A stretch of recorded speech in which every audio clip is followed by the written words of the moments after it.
Good morning guys. നല്ല day അല്ല, എന്തായാലും അവസ്ഥ ഡേ ആണ്. ഓക്കെ, എന്താണ് കേൾക്കണത്? ഓരോരോ അവസ്ഥകൾ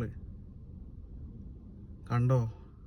5 പേരാണ്, 5 പേരും 2-3 പേരൊന്നല്ല, 5 പേര്. ഒന്നുമില്ല, ഇത് ആക്ച്വലി ഫൈനാൻഷ്യൽ ക്രൈസിസ് ആണെന്നൊക്കെ പറയുന്നുണ്ട്.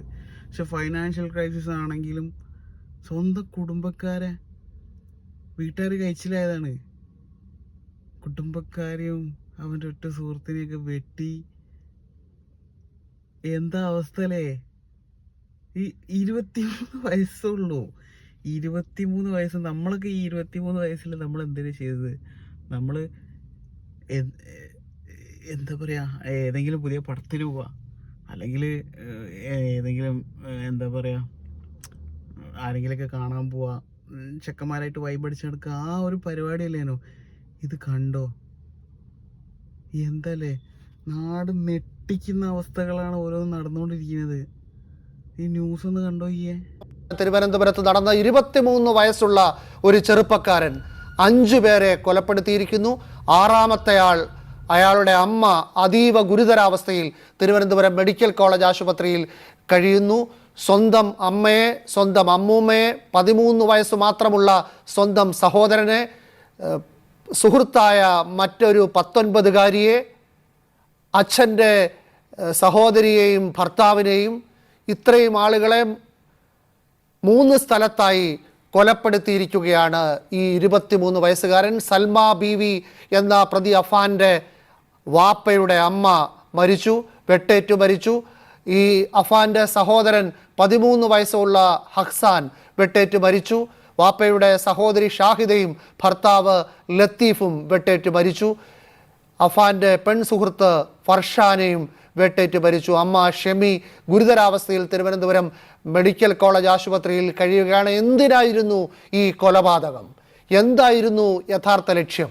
ഇപ്പോൾ പോലീസിൽ കീഴടങ്ങിയ പ്രതി പറയുന്നത് പോലെ സാമ്പത്തിക പ്രതിസന്ധിയിൽ കുടുംബത്തെ ആകെ ഇല്ലാതാക്കി ആത്മഹത്യക്ക് ശ്രമിക്കുകയായിരുന്നു ഇയാൾ. ഏഞ്ചൽ മേരി മാത്യു വീടിന് മുന്നിൽ നിന്ന് ചേരുന്നു. ഏഞ്ചൽ, എന്താണ് അവിടെ നിന്ന് മനസ്സിലാക്കാൻ കഴിയുന്നത്? ഇവിടെ വന്ന് കൂടുതൽ അങ്ങനെ വലുതായിട്ട് ഇവിടെ അറിയില്ല. എന്നാലും വിനു, ഇപ്പോഴും എന്താണ് യഥാർത്ഥത്തിൽ ഈ സാമ്പത്തിക പ്രതിസന്ധിയാണോ എന്താണ് ഇതിലേക്ക് നയിച്ചത് എന്നുള്ള കാര്യത്തിൽ ഇപ്പോഴും വലിയ അവ്യക്തതകൾ തന്നെ തുടരുകയാണ്. കാരണം നാട്ടുകാർക്കൊന്നും തന്നെ അങ്ങനെ എന്തെങ്കിലും ഒരു പ്രശ്നം ഈ കുടുംബത്തിനുള്ളതായി അറിയില്ല. നമുക്ക് നാട്ടുകാരുടെ തന്നെ പ്രതികരണത്തിലേക്ക് പോകാം. വാപ്പായുമായ എന്നാണ് അറിയുന്നത്. എന്തെങ്കിലും തരത്തിലൊരു സാമ്പത്തിക ബുദ്ധിമുട്ട് ഇവർക്ക് ഉണ്ടായിരുന്നതായി വല്ല ബുദ്ധിമുട്ടിൽ ഉണ്ടായിരുന്നു. ലാസ്റ്റിൽ അവർക്ക് സാമ്പത്തിക ബുദ്ധിമുട്ടുണ്ടായിരുന്നു, അതിൻ്റെതായ ഒരു വിഷമം ഉണ്ടായിരുന്നു. ഇവർക്ക് ജീവിക്കാനുള്ള ബുദ്ധിമുട്ടുകൾ ഉണ്ടായിരുന്നു. അതൊന്നല്ല, ഇതിൻ്റെ എല്ലാ ചാനൽസിലും എല്ലാം ഓരോരോ രീതിയിൽ നല്ല നല്ല ന്യൂസുകളും കാര്യങ്ങളും സ്പ്രെഡ് ആകുന്നുണ്ട്. ആക്ച്വൽ ക്ലിയർ കട്ട് എന്താണ് സംഭവം എന്നുള്ളത് ഇപ്പോൾ ഒരു വ്യക്തതയില്ല. അതാണ് ഇനി മെയിനായിട്ട് വേണ്ടത്. ഇതൊന്നും പറയാനല്ല ഞാൻ പറഞ്ഞത്. അതായത് ഒരു സാധനം റിപ്പോർട്ട് ചെയ്യുമ്പോൾ നമ്മൾ മനുഷ്യന്മാരല്ലേ, നമ്മൾ ശരാശരി ഒരു ഉളുപ്പ് വേണ്ട ഒരു സാധനം ചെയ്യുമ്പോൾ. ഈ വീഡിയോ ഒന്ന് കണ്ടോ. ഫർസാനയുടെ സഹോദരൻ അമൽ മുഹമ്മദാണ് നമുക്കുള്ളത്. ഫർസാൻ എന്തിനായിരുന്നു പഠിക്കുന്നത്? Basic chemistry. അഞ്ചല് അല്ല, സെന്റ് ജോൺസ് അഞ്ചൽ സ്കൂൾ കോളേജിൽ എന്താ സംഭവിച്ചതെന്ന് വല്ല ചോദിക്കുന്നു. ഈ അഫാനെ അറിയോ? ഇവിടെ വന്നിട്ടൊക്കെ ഉണ്ട്. അധികം ഇതായിട്ടൊന്നും അറിഞ്ഞിട്ടില്ല. വിവാഹം ചെയ്തു തരുമോ എന്ന് ചോദിച്ചിട്ടുണ്ടോ? അങ്ങനെ ചോദിച്ചിട്ടുണ്ട്. അപ്പം പിന്നെ നമ്മള് സമ്മതമായിരുന്നു? എന്ത് സമ്മതമായിരുന്നു? എന്നിട്ട് പിന്നെന്താ അത് സംഭവിച്ചത്? പിന്നൊന്നും അറിയത്തില്ല. അല്ല, സമ്മതമാണെങ്കിൽ പിന്നെ ബാക്കി വീട്ടുകാരൊക്കെ വന്ന് സംസാരിച്ചു? ഇല്ല, അവരിങ്ങനെ പോയിക്കൊണ്ടിരിക്കുന്നു. കല്യാണമൊക്കെ തീരുമാനിച്ചു? ഇല്ല.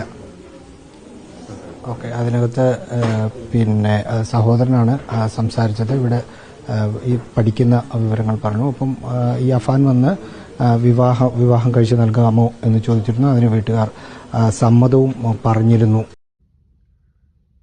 ആ മരിച്ച പെൺകുട്ടീൻ്റെ സഹോദരനാണ്. ഓക്കെ,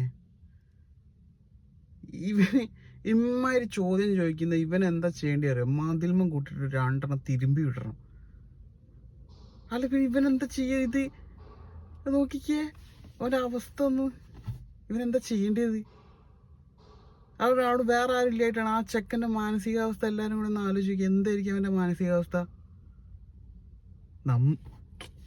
നമ്മളെ വീട്ടിലൊക്കെ നമ്മൾ ഇത് സ്വന്തമായിട്ട് അനുഭവിക്കുമ്പോൾ ആ ചോദിക്കുന്നവൻ്റെ വീട്ടിലാണെങ്കിൽ നടന്നത് അവന് പോയിട്ട് ഊള ചോദ്യം ചോദിക്കുമോ? അവന് ഇടയിൽ കൂടെ കുത്തിത്തിരിപ്പുണ്ടാക്കുക. എന്താ പിന്നെ പറയേണ്ടത്? ഒന്നും പറയല്ലേ, വേറൊരു ഓപ്ഷൻ ഇല്ല.